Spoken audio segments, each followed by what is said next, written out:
E hoje a gente tem o prazer de receber aqui no E50, não é, João?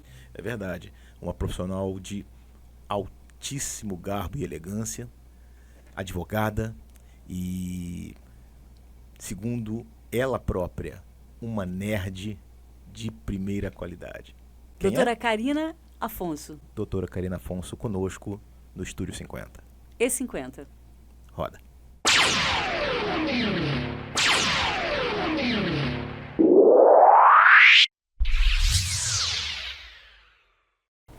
Estamos em mais um episódio aqui do Estúdio 50, né? Quase que não saiu, fiquei tão feliz da presença dela, porque a agenda é super ocupada e ela conseguiu um tempinho para poder estar com a gente, né, João Paulo? Karina Afonso, a doutora Karina Afonso, que bom tê-la nesse episódio aqui do Estúdio 50. Você tá bem? Eu tô, Leila. Com um sorrisão, né? Obrigada. Boa noite, obrigada pelo convite. A gente vai conversar um pouquinho, né, dessa paixão sua por Araruama, desde 2011. Verdade. Fui abduzida. Completamente, né? Lá em casa a gente diz que Araruama é Oz. Oz. Que a gente seguiu a estrada das Pedras Amarelas, né? No meio do caminho pegou um pouquinho de coragem para mudar a vida, né? Porque eu vim de Niterói. Papagoiaba, né? É. Mas Niterói também é bom, né? Niterói é bom, mas aquele negócio do trânsito, né? Muita violência. E aí comecei a prospectar por aqui. Encontrei um cliente bacana, carinhoso, que me abraçou. E aos pouquinhos fui abduzida por Oz, né? Muitas mudanças na cidade você está vivenciando desde 2011. O que te encantou, assim, te abduziu em Araruama? A natureza, as pessoas, ou a paixão pelo trabalho? Porque trabalha o tempo todo, só trabalha. Na verdade, a proposta de vir para cá era para trabalhar menos. Porque sempre fui compulsiva por trabalho. Só que eu não consegui fazer isso, porque Araruama também tem uma demanda que eu não imaginava ter. E aqui também encontrei uma outra paixão, a possibilidade de realizar uma outra paixão, que foi o direito público. Até então, eu trabalhava com banco, né, com instituição financeira, e aqui eu consegui fazer aquilo que de fato eu gostava. Os filhos, Karina, nasceram aqui em Araruama? Os filhos são de Niterói. São de Niterói. Os filhos são de Niterói. Os dois pequenos, na verdade, a gente já morava aqui, mas a gente foi para lá para eles nascerem, porque as minhas gestações são de Rio. São 4 filhos, Só. Vamos dar crédito para as crianças lindas Só. que você tem. Mavi, Tataia, João e Nandoca. Continuando dessa paixão de Araruama, fora o trabalho que você não ia conseguir, né? Mesmo se fosse morar na roça, Da personalidade, longe pra né? caramba, ia dar um jeito de ser full-time trabalho, né? É da personalidade, né? Eu sou virginiana. Serviu, né? Aquela coisa do trabalho, da força do trabalho. Mas o que me encantou nessa coisa do interior é também a possibilidade de dar atenção às crianças, né? Porque ainda que eu continue com essa vida, as crianças estão mais acessíveis a mim, né? Trabalho ao lado da escola, moro ao lado da escola, então só alguns quebra-molas me distanciam. Não tem esse distanciamento, né, então, de locomoção, que o Rio de Janeiro, Isso. São Paulo, uma grande metrópole, você demora quantas horas para poder chegar em casa, voltar para casa? E a gente tem esse contato mais próximo, né? Então, a escola. As crianças cresceram na escola, então a diretora acolhe as crianças como se fossem filhos. A gente tem esse conforto de ter uma vida, parece que em casa, né? Então, engraçado, quando eu vim morar, porque eu sou de Búzios, então Búzios você dá uma volta em 3 minutos, você conheceu toda a cidade, né? Toda a península. Quando eu vim para cá morar em Araruama, esse sentido da cidade do interior eu não tinha muito pela extensão porque era maior. territorial da cidade, né? Búzios, as ruas são menores, enfim. Mas com o tempo eu fui descobrindo que realmente é uma cidade de interior. É de interior, sim. E eu passei por um processo de desintoxicação. porque Niterói, né, tudo muito intenso, aquele trânsito, o comércio, né, aquele agito do consumo, e isso foi uma dificuldade, cinema, teatro, shopping. Então, aos pouquinhos eu Aqui fui... até o próprio ritmo, né? Não O existe, né? Não tem esse isso. ritmo. Então, a gente vai se adaptando, né? E hoje, eu atravesso a Via Lagos, já começo a Quando vai pro Rio. a querer voltar. Não, daqui eu não saio mais, não. Você é nerd, né? Sou nerd. Como é que é isso, hein? Sou nerd. Na verdade, sempre fui. Desde a alfabetização. Eu me lembro que no colégio de freira, a gente precisava ter uma letra bonita. E tinha aquele negócio de caderno de caligrafia. Isso. Eu me recusava a usar o caderno de caligrafia para que a minha letra fosse a mais bonita da sala. Mesmo sem caligrafia. Então, essa coisa da disciplina, do estudar sempre. Isso atrapalha, Karina? Muito. Muito. Porque, de repente, as pessoas pensam que não, né? Mas ser nerd é o máximo, mas deve ter umas dificuldades. Não tem, lógico. A coisa do hiperfoco, da compulsão até pelo conhecimento. Isso não é uma coisa... É porque a energia vem daí, né? A minha vem. É o alimento, né, da vida, vem através desse conhecimento, dessa necessidade, né? E não é só com direito, né? Com a vida. É com a vida. Eu gosto de ler. Esses dias lá em casa eu estava falando, até os 35 anos, eu tinha a proposta de ler 35 livros por ano. Uau! E eu consegui, até os 35 anos, fazer isso. Depois que as crianças vieram todas juntas, assim, eu já não consigo mais ter aquele hábito da literatura, que é o que mais me faz falta. Que te encanta. É o que mais... sempre foi o meu lazer. Então, no tumulto das crianças, do excesso de trabalho, né, das demandas que ter uma família grande também exige, isso é o que me faz falta. Mas veja só, não é ir pra praia, não é... É a leitura. É onde você acalma, né? É onde eu me acalmo. É onde... Então, assim, ser nerd também tem as suas... Mas hoje, por exemplo, você tem tempo para ler? Quantos livros por ano você está conseguindo ler? Nada. Não tenho. Isso que a gente estava falando lá em casa, que eu presto muita atenção até na formação das crianças, a preocupação que eu tenho com as crianças, porque eu fui criada dessa forma, né? A gente não tinha internet, a gente tinha música. Leitura, né? E minha mãe sempre incentivou muito a cultura na gente, mim e meu irmão. Então, a coisa da leitura sempre foi muito próxima a gente. E as crianças, se a gente não força, se a gente não entrega esse caminho, não tem acesso, porque é celular o dia inteiro. É celular o dia inteiro. Então, lá em casa é assim. Tem que jogar bola. Tem que ter ferida no joelho. Tem que ser criança. Tem que ser criança. Tem que parar para ler. Tem que fazer o que daqui a pouco não vai conseguir mais fazer. Que é brincar, se divertir. Conta um pouquinho porque, por exemplo, você tem essa paixão, né? Trabalha muito, a vida dedicada à família, ao trabalho, eu posso falar assim. A sua carreira. Doutorado, mestrado, direito, sociologia, paixão política. Tem mais coisa ainda? Tá vindo mais coisa? Ou o tempo não deixa? Não. E tem também aqui em Araruama um escritório, né? Com uma equipe maravilhosa. Você quer começar por onde? Então, com esse combo aí que eu te apresentei. Machado, a literatura me levou para a faculdade de Direito. Um professor no segundo ano do segundo grau, do ensino médio. Segundo grau bonito, né? Fez um júri simulado com a história de Capitu. E eu fui abduzida novamente. Nossa, não, foi ali que eu me encontrei com direito. Eu fui a promotora que tinha que acusar a Capitu de adultério. E eu ganhei. Você ganhou? Eu ganhei. E a partir dali eu me apaixonei por aquilo, queria fazer aquilo. Aí passei para a UF, fiz direito na UF. E ali comecei, né? Assim, essa coisa do estudar, passei pela escola da Defensoria Pública, passei pela escola do Ministério Público, pelas escolas da magistratura que fiz aqui, fiz no Rio Grande do Sul.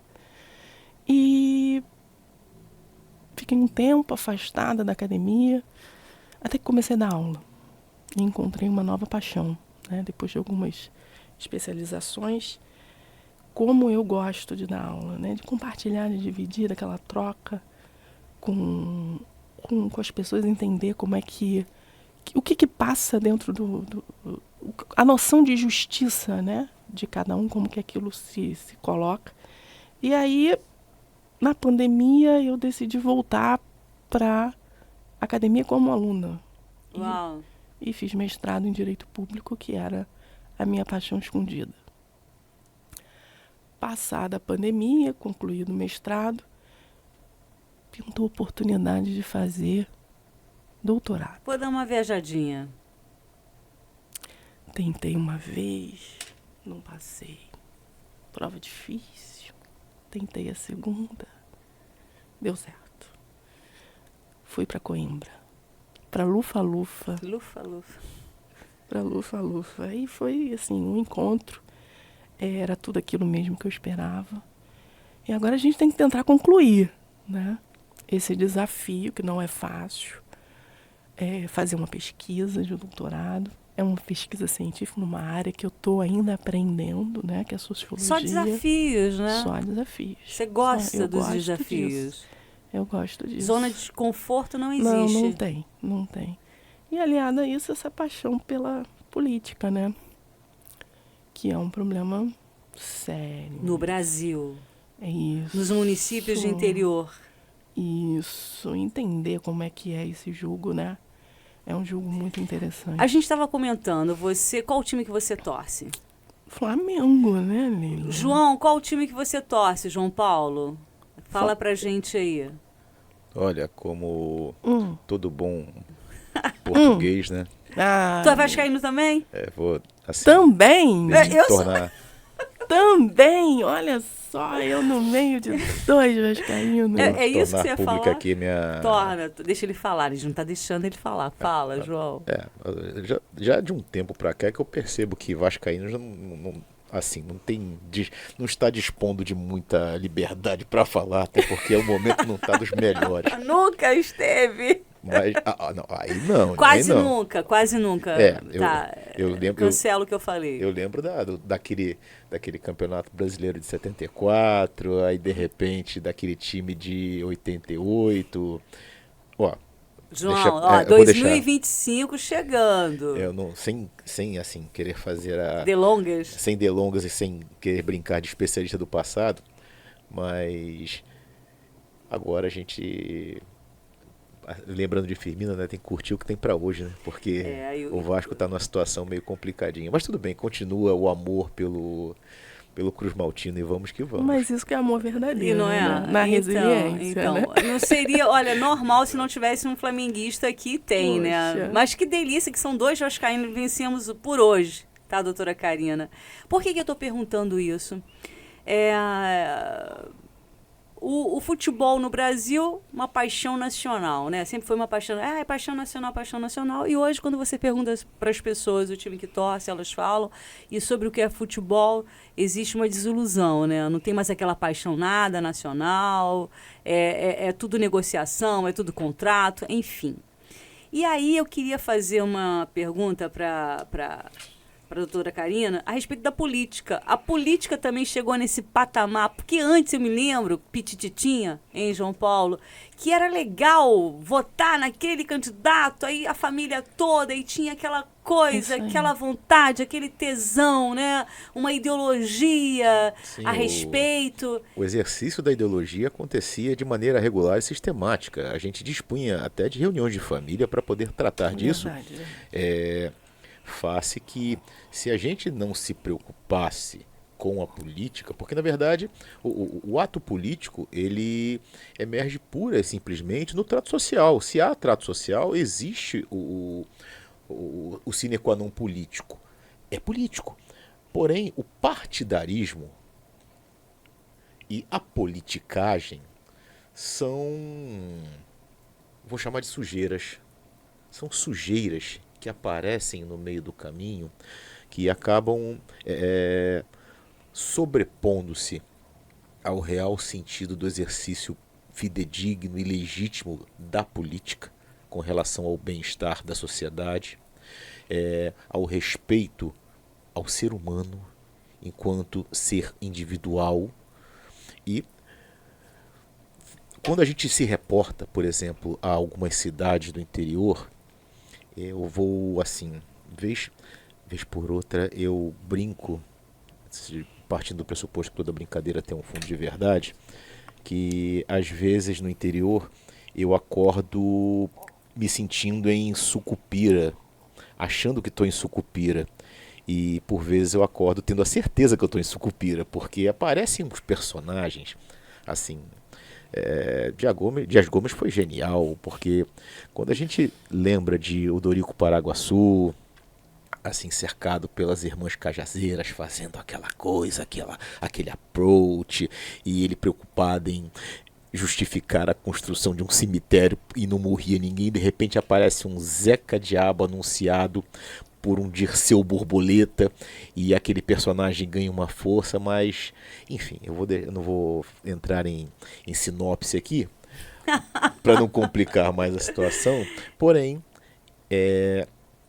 a política ela deve ser exercitada, porque se nós não fizermos esse exercício, alguém vai fazer esse exercício por nós e vamos ficar secundarizados por conta dessa... como é que a gente chama para aquele que não faz atividade física, Leila? Sedentário. Pois é, um sedentário político. Olha o tamanho dessa encrenca. Pegando essa deixa sua, política, doutora Karina, é algo bom? É benéfico? Lógico que é. Mas, Joãozinho, eu acho assim, olha, que tem uma questão do momento que o mundo está passando, de banalização dos sentimentos. A gente falou agora do time, eu mostrei para vocês o quanto sou Flamengo, e até tento ensinar isso para meus filhos. Eu digo que eles têm opção de tudo na vida, menos de escolher o time. Menos de escolher o time. João... Isso é bom. João, com essa história de Botafogo, porque meu marido se transformou em flamenguista. Você né? conseguiu? Conseguimos isso, porque lá em casa, uma vez Flamengo é sempre Flamengo. Colocou a camisa, não tem jeito. E aí João desce de manhã com a camisa do Flamengo. Botafogo joga, ele grita pelo Botafogo... E Botafogo. Daqui a pouco ele toma banho, me desce com uma camisa do Fluminense, que ganhou do vizinho. Eu olhei pra ele. Rapaz, você tem que se decidir agora o que você quer da vida. E eu já te disse que você não tem escolha, você é flamenguista. Tá bom, mãe. Mas é sentimento. A gente também tem que entender que a gente está num momento de banalização do sentimento. Não é só da ideologia, não. Isso a gente vê muito ao observar a história, né? Como é que as coisas têm se construído. A política deixou, assim como deixou o futebol, de ser um sentimento. A política passou a ser um jogo empresarial.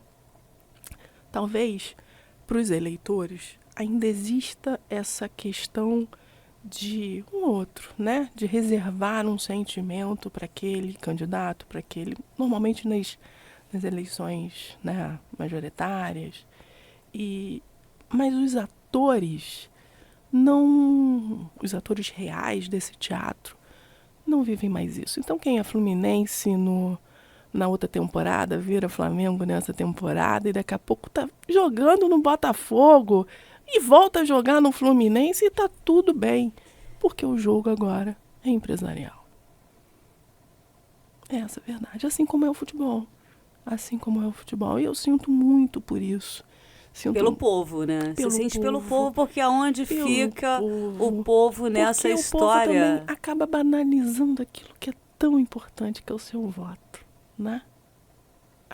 O olhar para o voto, a importância que tem o voto, para quem você vai entregar o voto. Você acha que com o que está acontecendo com a política, você acredita... Porque o povo, ele tem um hábito, não é isso? Uhum. Isso é um hábito que não é bonito, que não é legal, que é um próprio tiro no pé. Uhum. Não é isso? A venda de voto, negociando voto, enfim. Mas essa falta de paixão, essa falta de sentimento da população, um exemplo bom a gente dá o Ayrton Senna. Nós não temos mais aos domingos o Ayrton Senna, Nós não temos mais o Zico. entendeu? E aí o que acontece? É como se o ser humano, né, dizer que ele precisa ter um ídolo, né? Mas alguém que desperte nele essa vontade. Ai, que legal, que bom, né? Porque é uma Essa energia. identidade. Hoje a gente acompanha isso nas torcidas, né? Tantas mulheres, as famílias que vão para campo de futebol e é aquela energia, como se fosse o time, a própria família, uma dimensão da família. Você acredita que é uma tendência, isso vai piorar ou pode existir uma mudança da verdadeira política saudável? Ou a verdadeira política saudável não vai existir mais? Não vamos ter mais políticos realmente? Não, eu não quero ser pessimista a esse ponto. Eu acho que ainda existem. Eu acho que ainda existe aquele que tenha um sentimento. Você fala o quê? Da população ou do político? Do ator político. Eu acho que ainda possa ter. Mas esse não sobrevive. Não, mas eu não quero ser pessimista nem deixar que ele perca a esperança de que ele possa agir, ajudar, interagir com o povo. A gente precisa desse cara também. Não quero ser tão pessimista assim de que a gente tá entregue a isso aí. Uma coisa que, por exemplo, para quem já participou de campanhas, né, municipal ou estadual, é tudo a mesma coisa. Não tem um ditado assim que a gente chama? Farinha do mesmo saco. É porque Político é tudo a mesma coisa. A gente ouve isso, eu ouvi porque isso virou- muitas vezes. Leila, porque virou esse jogo empresarial, né? Não é só uma questão de corrupção. Não, a gente nem está falando de A corrupção. gente não está falando A gente disso. não tá falando disso. A gente não está falando disso. A gente está falando de negócios. A política se tornou uma fonte de negócios, de empreendimentos. Então, eu acho que é parte daí a banalização daquele sentimento, porque hoje negocia-se. Negocia-se. Enquanto que política deveria ser. Não, a política ela está aqui, né? Tá aí, A política né? ela está aqui. A Que politicagem ela está aqui, né? Deveria ser a forma de composição e de entrega. Mas sabe, eu acho uma doideira isso, Karina, porque o que eu cresci achando que fosse um instrumento benéfico, aonde eu, como população, através do meu voto, poderia estar conquistando e fazendo a diferença de melhorias, hoje você fala, gente... Leila, né? mas não perde isso, não. Não, eu não estou perdendo, eu não vou perde perder isso. não. A gente não pode perder isso, porque eu tô falando isso tudo para você, mas eu ainda acredito. Eu pego aquele time e eu defendo aquele time. Por exemplo, a gente não está falando mal de políticos. Não tá, né? não. Existem as pessoas, né, que realmente Que tentam... tem boa intenção. E a gente... estão ao nosso alcance. E essas pessoas convivem com a gente. Nós que trabalhamos com a política, a gente consegue identificar essas pessoas. Elas trabalham com a gente. E é por isso que a gente não pode desistir. Tem esperança ainda. Tem esperança. Eu me recuso. Porque eu sou uma nerd sonhadora, né? Que acredito ainda no ser humano. E acredito de verdade que a gente possa fazer coisa boa com a política. Cuidar das pessoas. E que política também não é só esse momento de eleição, não. Eu faço política. desde quando você acorda, abre os olhos. Eu faço política dentro do meu escritório. Eu faço política, eu entrego política pública para os meus clientes, para os meus assistidos, né? Eu entrego política lá no sindicato, quando eu trabalho no sindicato, quando eu atendo meu servidor. Eu entrego política, porque política é isso. A gente aqui está fazendo política. A gente está compartilhando esperança com as pessoas. A gente está dizendo que tem gente legal que pode ajudar o outro, sim. e quantas pessoas vão passar aqui nessa mesa e que você vai identificar isso. Não só a gente, não só o João. João, tem que continuar acreditando sempre, né? Eu acho que a nossa geração, devido à criação, isso a gente consegue ainda, né, levar essa bandeira de uma forma não ilusória. Mas real. A gente pode fazer disso uma realidade. O meu Joãozinho, ele diz que ele vai ser o Joãozinho Lagartixa. Ele quer ser prefeito da cidade de Araruama. Seu filho. Meu filho. Eu ainda não sei se ele vai ser advogado, pagodeiro ou jogador de futebol. Mas ele diz que ele quer ser prefeito. E é isso, porque a gente tem que compartilhar esse sentimento. Precisamos ensinar as crianças que eles podem sim, que essas crianças podem sim transformar o mundo. Isso não é... Karina, o que é... Qual a experiência de se participar de uma campanha? É uma doideira. É uma doideira. É muita adrenalina. Assim, ó, campanha é... Porque existe os lados, né? Não, tem. E dentro, assim, cada campanha... Uma coisa é o jogo que é visto pelo público, né? Outra coisa... Os bastidores. É o que tem atrás das cortinas. E é uma composição de forças. E tem que ter administração, tem que ter comunicação, tem que ter jurídico, tem que ter aquela pessoa que atende, tem que ter a que conversa, tem que ter a que atrai para reunir. É uma máquina. Cada time, assim como na preparação para um campeonato, tem lá o fisioterapeuta, o médico, cada um com sua função, dentro de uma campanha também tem. Cada uma que você participa, você aperfeiçoa mais? Claro. Porque, para mim, grande aperfeiçoamento, né? Claro, não só como profissional, né? Não só como profissional, mas como gente, como pessoa. Eu acho uma coisa, eu não sei se você pensa assim, João, uma coisa engraçada é que interior, né, mistura tudo, né? Anda com quem tu andares, que eu direi quem tu és. E existe o corpo técnico de uma campanha. Sim. Por que as pessoas confundem muito isso, hein? É um pensamento de interior, ou é uma comodidade, ou é mais fácil pensar dessa maneira, ou acha que você não pode ser profissional? Eu acho que cabe a gente, Leila, nós que somos técnicas. Eu sou técnica, eu sou advogada, né? Eu tenho um contrato, além da minha ideologia, além daquilo que eu efetivamente defendo. Eu sou técnica, eu sou uma advogada. E eu tenho um comportamento ético com aquele que me contrata. Assim como você. Assim como você. Eu tenho a possibilidade, e isso eu preservo, de... Também assim, né? Que fui adquirindo com o passar do tempo. De fazer aquilo que eu acredito. Isso é maravilhoso, né? De fazer aquilo que eu acredito. Então... Eu aceito os contratos, as propostas que eu acredito. E dá o seu melhor. E dou, lógico, sempre. Entrega, né? Entrego. Você tinha comentado da sua loucura pela área pública. Essa loucura é pelas possibilidades de entrega? Leila, olha só, isso é desde que eu sou estagiária de direito, lá no Cajuf. Você é brigona? Eu sou. Brava também? Brava, apesar de reservada, né? Muito reservada. E apesar de parecer um doce, né? Porque você é um doce, você é um doce, Karina. Obrigada, mas eu sou brava. Eu sou brava.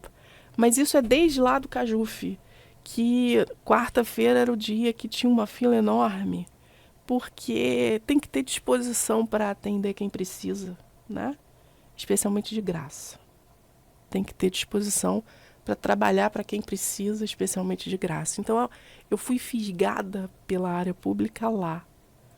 E durante muito tempo eu não pude fazer isso. Mais de 18 anos eu não pude fazer isso. Quando eu cheguei aqui, eu vi que eu tinha espaço para isso.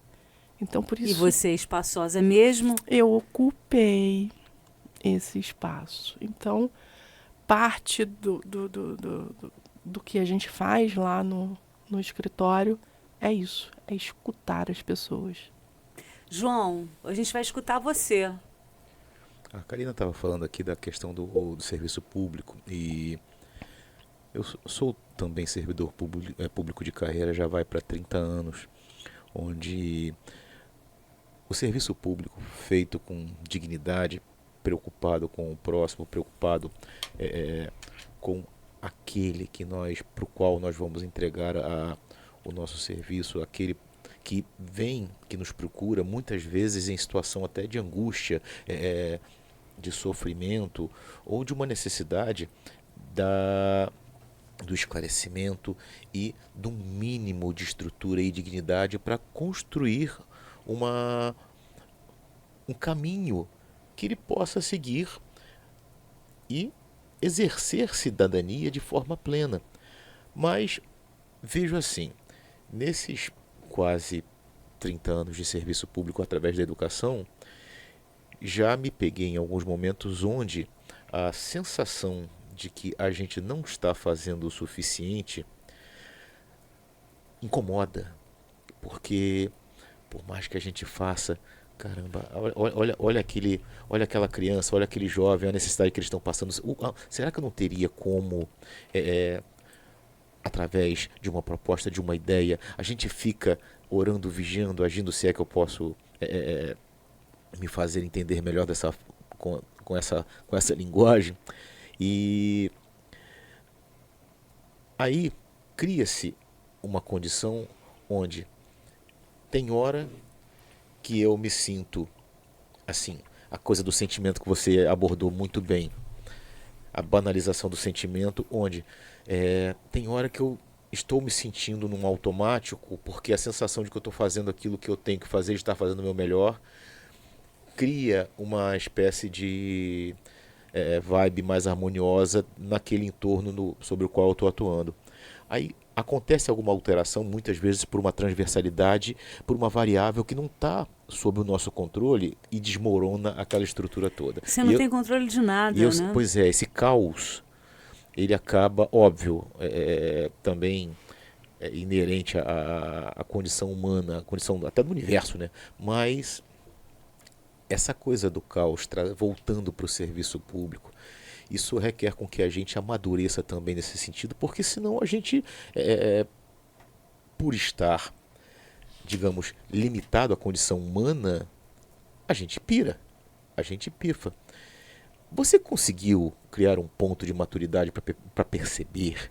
Não, aqui tá legal, eu sei que, poxa, eu consigo administrar bem algumas alterações que acontecem. Nesse ponto, eu tenho esse parâmetro, ou você ainda não tem esse parâmetro, porque eu ainda estou descobrindo o meu. Então, você, enquanto agente do serviço público, nesse sentido, porque eu lido com a educação, você com o direito, via judiciário, via, não sei exatamente quantas frentes de expertise das quais você dispõe hoje, porque isso também é um processo em construção, mas pelo que você já sinalizou aqui, deve ser muito complexo. João, assim, eu na verdade, eu cuido do servidor, né? Eu cuido do servidor. Então, como advogada, e também sou professora. De repente é daí que a gente se conhece, hein? E também sou professora, então também lido com educação. Esse ponto de equilíbrio a gente não tem. Graças a Deus. Zero zona de conforto. Zero zona de conforto. É igual ser vascaíno. Vou ficar tem quieta. Que estar sempre, é verdade. Aí você precisamos, magoa, né? Eu acho que aí... É nesse sentido de amor, eu de acho que entrega. é uma questão seguinte, a frustração, a vida, ela é feita de frustrações. Isso aí, e de ela busca. Ela burila os seus sentimentos. De o que incomoda, o que você não pode fazer, o seu limite, o que você vai tentar e não vai conseguir na primeira, na segunda, na terceira vez. E é isso aí, a gente tem que fazer o melhor. Lá no sindicato a gente tem essa experiência, uma coisa muito importante que você falou. Quando você fala do sindicato, vamos falar para o pessoal que está acompanhando a gente. O Sindicato dos Servidores de Araruama. Servidores Públicos de Araruama. Isso aí. É o SSMA, que é um lugar que eu luxo. efetivamente me realizo. Luxo, De né? verdade, é um lugar que efetivamente eu me realizo, porque ali eu consigo fazer aquilo que eu me proponho, que é entregar a minha escuta. Quem é o professor que chega que não consegue mais entregar a sua educação, aquilo que ele projeta? Pela frustração. Pela Exemplo do que o João É isso falou, aí, né? Às exatamente. vezes você está tão esgotado. É o enfermeiro exausto, que quer a estrutura, Porque quer ajudar porque melhor quer o ajudar outro. melhor, porque é exatamente isso que o João falou.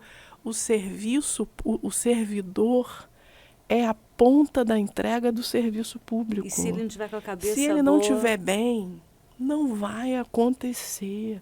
E às vezes, Leila, quer dizer, na maioria das vezes, o que ele quer é ser escutado. Ele quer isso, ele quer um ouvido para ser acolhido, ser entendido, né? Às vezes é tão pouquinho que ele quer, é só um direito que ele quer. Então não é só, o meu trabalho lá não é só de entregar o direito, né? Que ele vai, eu vou brigar com ele por esse direito. Na verdade ele quer ser escutado, ele quer ser ouvido, para que ele se renove. Muitas vezes é isso. Depois de uma conversa, de compartilhar aquela dor, ele se sente apto a voltar. Recarrega. Só no compartilhar. Porque quem está na ponta sabe como acontece, como funciona, né? No seu dia a dia. É isso aí. E deve ser frustrante você não conseguir compartilhar o seu ouvido. Muito sério isso, né? Isso é muito sério. E triste, aí também vou colocar aqui uma questão que é muito importante, é que é a banalização da ideia do sindicato. Como, ao longo do tempo, a ideia do sindicato se desfez. Como o sindicato ficou descredibilizado. Como o sindicato perdeu a sua força. Isso se deve ao quê, hein? É isso tudo, esse contexto todo que a gente está falando. Vamos voltar no Flamengo, vamos voltar na política. política. Não acreditar que o coletivo tenha força. Não pensar no seu prato de comida. E não pensar que o outro não tem o que comer. O outro não tem o que comer. E que, de repente, você comigo, com o João, a gente tem muito mais força do que você sozinho. E isso vem, ao longo do tempo, se perdendo. Muitas vezes por causa de dinheiro, né? Porque se decidiu retirar uma contribuição que era para o sindicato, para fomentar essa máquina. E aí, no que não tem o incentivo financeiro, o sindicato não se fortalece, não tem condições de oferecer um recurso. Porque por amor ninguém quer ir. Porque por amor ninguém quer ir. Porque é difícil defender o coletivo. É um papo chato para muita gente. Eu, por exemplo, que faço parte de uma associação Bonecas Negras de Búzios, né? Que tem quilombola, tem pescadoras, enfim, né? Uma infinidade, uma mistura, um combo bom de mulheres. É uma peleja. É uma peleja. Mas quando você não desiste, aí você começa a ver os frutos dessa peleja, do burilá, do outro não ir, mas você tá lá, e né, todos não vieram, mas tem 3, vai com 3, né? Realmente você continuar rimando, né? E é esse trabalho que você faz, não é? Na vida, né? Na vida. Para pensar. Até no seu grupo religioso, seja ele qual for. Né? Mas eu quero... Porque uma coisa está ligada à outra. Se nós voltarmos à política... Né? Porque é uma carreirinha de enfraquecimentos, né? Ainda mais quando isso vem de cima para baixo. Porque, o que falta? Qual é o combustível? É o sentimento. É o sentimento. As pessoas estão perdendo o sentimento. Vai virar tudo robô. A instantaneidade, a coisa espontaneidade. A coisa do instantâneo, né? Hoje, se uma mensagem não chega para você em 1 minuto e meio, você não para prestar atenção. Já pensou nisso? Já prestou atenção? Se o vídeo no Instagram tem mais de 1 minuto e meio... Você já não quer ver. Você não quer ver. porque tem que ser instantâneo. A entrega tem que ser instantânea. Mas aí, quando você fala no acreditar, por exemplo, esse programa, esse episódio, ele vai estar na íntegra no YouTube. Entendeu? Vai ter os cortes no Instagram. Certo? Mas aí, o que interessa pra gente dentro do projeto Estúdio 50? Mesmo que ele faça diferença somente para uma pessoa que vá assistir todo o episódio. É isso. Porque também a gente precisa de qualidade. A gente só precisa tocar um. Já ouviu, mim né, já tá João? bom. Pra gente incentivar. A gente só precisa tocar um. Mas a gente tem que ser inteligente para tocar um também. Nesse período, quanto tempo você já está no sindicato aqui dos servidores públicos de Araruama? Desde 2021. Você viu grandes mudanças nesse mais um? Ou existe um peso quando entra e sai governo? Isso tem grande influência? Leila, a gente está numa situação, né? Numa situação já há algum tempo e a gente precisa ainda, né, esperar. O janeiro vira. Existe uma transição. Existe. Mudança de governo. Existe uma mudança de personagem, né? Vamos ver o que isso significa, né? Mas o que nós observamos nesse último momento agora, a gente fez uma reunião, as pessoas desistem ao longo do caminho. E a culpa não é da liderança. Não tem culpa. A gente não pode responsabilizar o líder. A gente precisa entender a desistência. Porque senão o líder também vai desistir. Deixa eu tentar explicar. Não dá a todo tempo para botar a culpa no outro. A gente tem que fazer a nossa parte. Parar com essa história de dizer que você é o culpado. É fácil apontar, né? Vamos ver o que a gente pode fazer para melhorar. Então, a questão do sindicato, eu acho que é isso. A gente precisa insistir, porque isso é mundial, tá? Isso é mundial, isso é no mundo, isso é na história. O sindicato... Da humanidade, Isso é a evolução da história. Se você observar o caminho do sindicalismo, você vai entender isso. Ele foi perdendo... Ele teve um momento de ascensão, auge, mas ele foi perdendo a sua força porque foi cedendo o coletivo ao individualismo. E tudo bem, a gente só não pode desistir, porque sempre vai ter alguém precisando da mão do coletivo. Os livros vão continuar existindo. Vão pode continuar. Queimar, pode fazer fogueira. Graças a Deus, porque se eles acabarem tudo frito.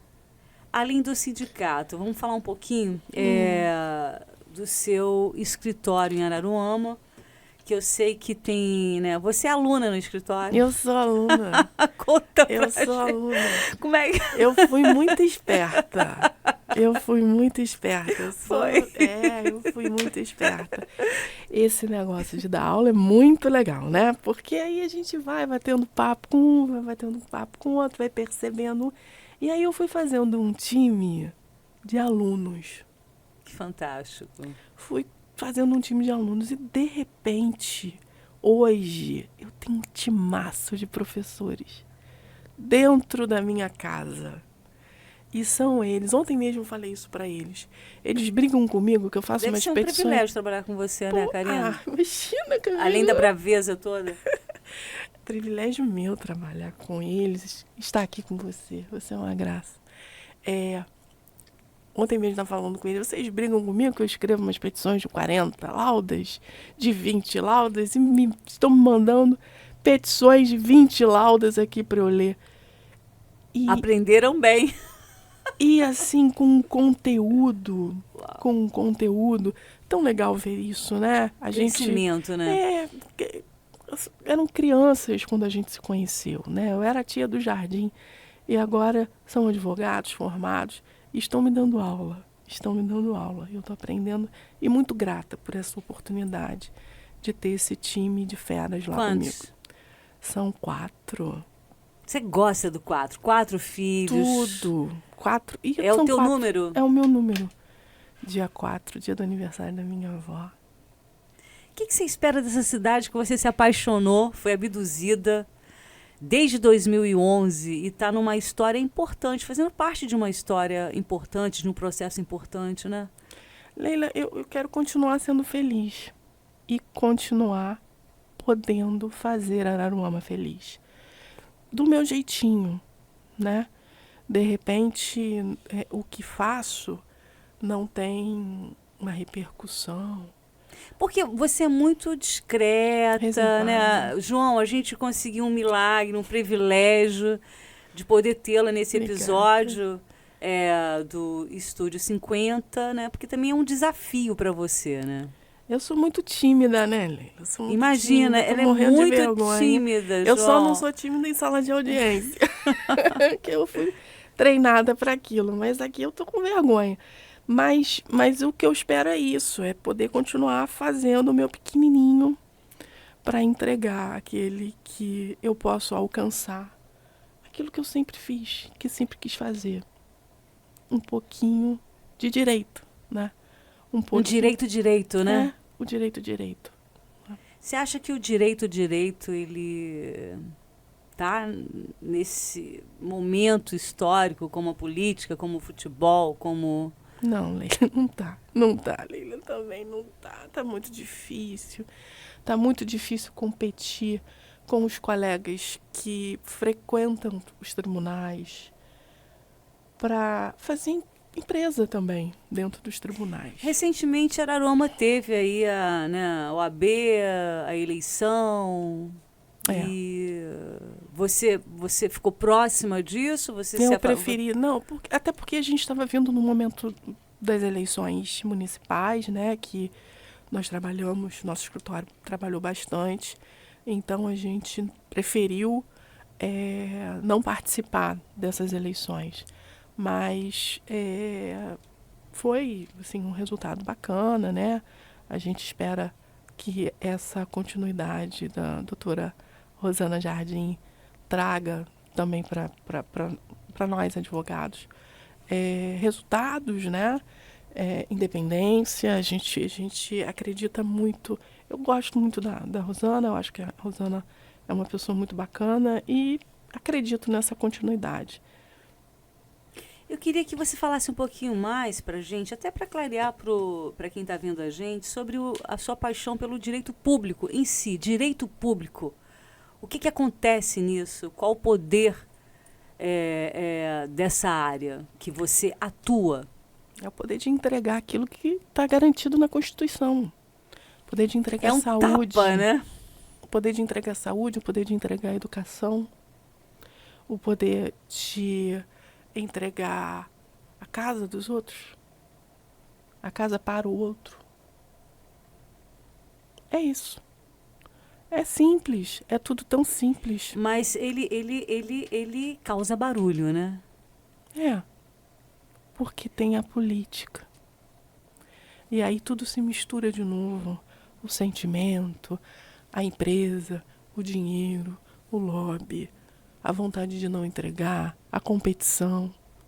E é tudo tão simples. É só dar saúde a quem precisa de saúde, é só dar educação a quem precisa de educação. Se está previsto, a gente tenta fazer. É só devolver o que é do povo, naturalmente. Só Mas isso. isso tem que ser, isso parece uma luta, né? Uma guerra. Não, é uma guerra. Mas eu adoro fazer essa guerra. João, a gente está chegando no final já? Ah, que pena. Eu acho que está chegando no final. É isso? Você vai querer falar, João? Vou cortar o João. O João está muito empolgado hoje. Tadinho de João. Olha, depois dessa história de eu ter que externar aqui a minha predileção dentro do futebol, fiquei meio acuado. Ah, para, João. Poxa, você tem uma aqui, uma companheira de torcida, uma outra vascaína levantando a bandeira com você. Não, por isso que eu ainda sobrevivo. Resiliente, o seu amor é a coisa mais linda. Chegar hoje e dizer eu sou vascaíno. Eu encho a boca. Isso mesmo, eu acho lindo isso. Mas ela é flamenguista, gente. Acho Eu sou porque ele é e eu sou. Não porque ela é flamenguista. Eu sou flamenguista. Olha, essa lindeza do ser vascaíno, tem hora que requer um pouquinho mais do que resiliência, sabia? É só resiliência Mas às eu vou te vezes. falar uma coisa, olha. O meu marido Glaucio, ele em determinado momento vestiu o manto sagrado. E aí, uma vez Flamengo, sempre Flamengo. Você pode ir lá em casa assistir um jogo do Flamengo e eu te apresento o manto sagrado. Quem sabe? Ah, não faça isso não.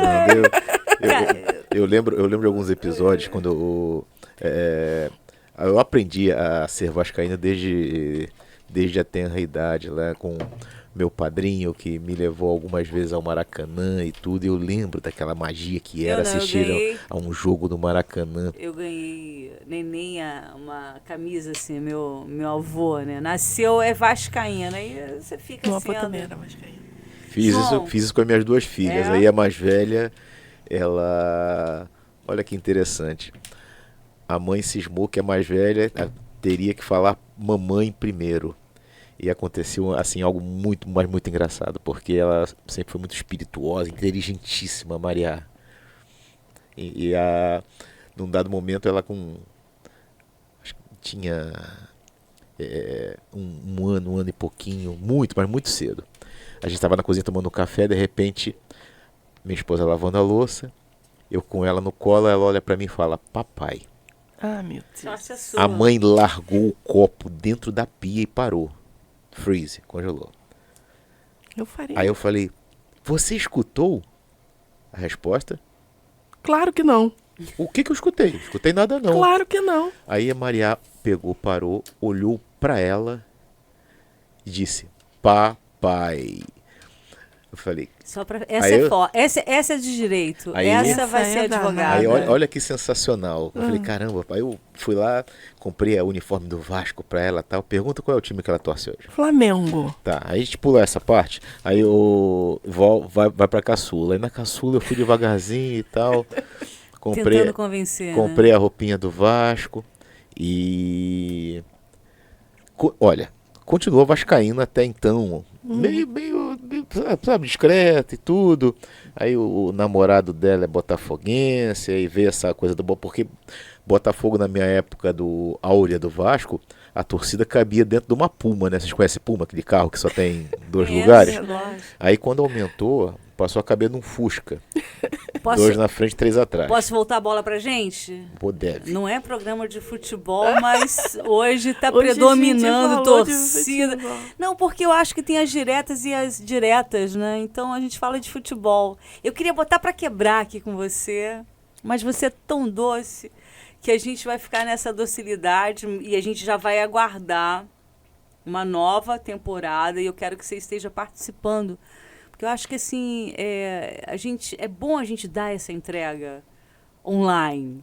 Obrigada. Né? Usar o online positivamente. Né? Eu acho legal também as pessoas como você que optou, que gosta dessa cidade, que faz um trabalho sério, fantástico, que é profissional, que é técnica, né? Das pessoas conhecerem, né? Obrigada por Porque essa às vezes também você fica só na atuação ali da doutora, no empoderamento do que se quer fazer e do direito, que às vezes as pessoas têm uma outra imagem, né, Cariana? Você chegou a ser bicho-papão? Ou você é o bicho-papão? Ela é, gente, o bicho-papão. Eu sou quietinha. Mas você é o bicho-papão? Porque tem isso. Não sei se eu sou bicho-papão, não. Você sabe o sentido que eu tô falando, não, né? Sei. A metáfora a respeito disso. Assim, na né? verdade, Leila, eu vou brigar pela meta, né? Pelo resultado. Sempre. Em qualquer situação, eu vou brigar. Porque eu sou braba. Só isso. Eu não sei se eu sou bicho-papão, não. Eu só quero o resultado. Porque tem esses ditados, né? Eu não acredito em muitos ditados, não, mas tem uns assim, né, que a gente... Eu só não gosto de perder. Isso é fantástico. Eu não gosto de perder, não. Não é fácil perder, não. Você é persistente, Eu né? sou persistente. Eu fico braba quando eu perco. Mas a gente tem que aprender, né? É a vida, né? É da vida. Tem que saber encarar uma derrota. Tem que saber. Ainda mais se o Flamengo perder pro Vasco. Ai. Eu acho que a gente já pode finalizar assim. sem a última palavra para a doutora Obrigada, Karina, querida, porque a de gente... verdade, foi um prazer. Não, prazer meu Bacana pra mesmo. caramba. Oportunidade de estar com Obrigada. você e a gente te aguarda Vou no aguardar próximo você. episódio, não é, João Paulo? João, obrigada. Prazer. João, você viu Sou como é que eu ele que gosta de falar? agradeço Fala pra caramba. imensamente a sua presença aqui, Ah, Karina. que delícia. É professor, não é? Ele é Olha, professor? Ele é professor, é conhecido como Professor João. É isso aí. A brincadeira que a gente sustentou aqui de metaforizar muito do que nós gostaríamos de dizer diretamente foi um barato. Existem as pessoas inteligentes, né? Um pingo, o quê? Um ponto no i é um pingo. Não, um pingo no i é como é que é? Aprendi que, para quem sabe ler, pingo é um pingo. Isso aí. A gente assistiu esse filme maravilhoso da Fernanda Torres. Esse que ela tá concorrendo, Esse. né? Tal mãe, tal filha, né, gente? Incrível. Fantástico, fantástico. Eu não assisti ainda. A minha filha viu, a Mavi, assistiu primeiro, falou assim: mãe, por favor, assiste. Vou ficar com as crianças. E aí eu fui assistir. E quando eu cheguei em casa, ela falou: E aí? você seria presa. Você seria presa, mãe. Porque é sobre isso. A gente faz ali, quieto. Gente, até o próximo episódio. Finalizamos aqui. Obrigada.